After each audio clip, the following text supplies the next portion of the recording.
Calgary City Council just loves to spend money, but it seems like it's never on the things that the city needs.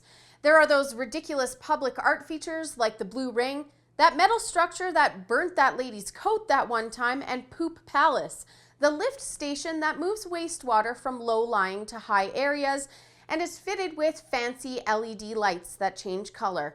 They waste millions on decorative light fixtures, and don't even get me started on the City Hall renovations that came complete with bathrooms with Italian tile.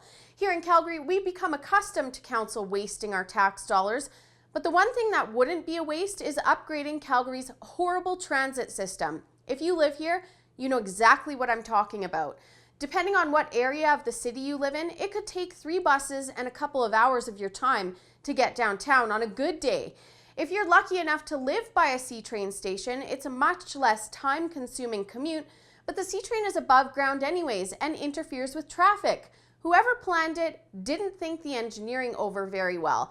Some areas of the city desperately need an easier route to the train system, even though it's not the most efficient, and that's where the Calgary Green Line comes in. The project will add 40 kilometers of track to the existing system and will connect communities like Keystone and Seaton. It's estimated that it will make between 90 and 140,000 trips per day, but there's one problem. There's not enough money to build it. The entire project was estimated to cost about $4.5 billion, but a recent figure suggests it will go over budget and could cost up to $6 billion. So far, the city has pledged $1.56 billion, and the feds are good for $1.53 billion, and the NDP haven't made any commitments besides a joint $250 million with the feds, even though the city has applied for funding under the Green Transit Incentives Program. Why is the city so hard up for money for this project though?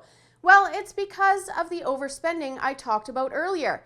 Fancy renovations in City Hall that include a secret boardroom where private conversations between councillors will take place, public art projects, fancy lighting for sewage treatment facilities, vehicles, gym renovations for city employees. The list goes on and on and on. And it all comes at a cost to Calgarians, where the city continues to spend on wants and not needs. The thing is that the city could afford this essential project if they'd only rein in their spending. But they won't, because it's the same old at City Hall, and the only way things will change is by casting a vote against the overtaxing and overspending elites on council this October.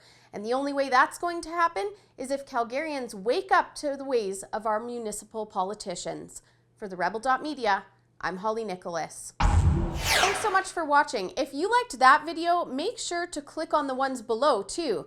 And if you really like our content, don't forget to check out our subscription options for as low as $8 a month.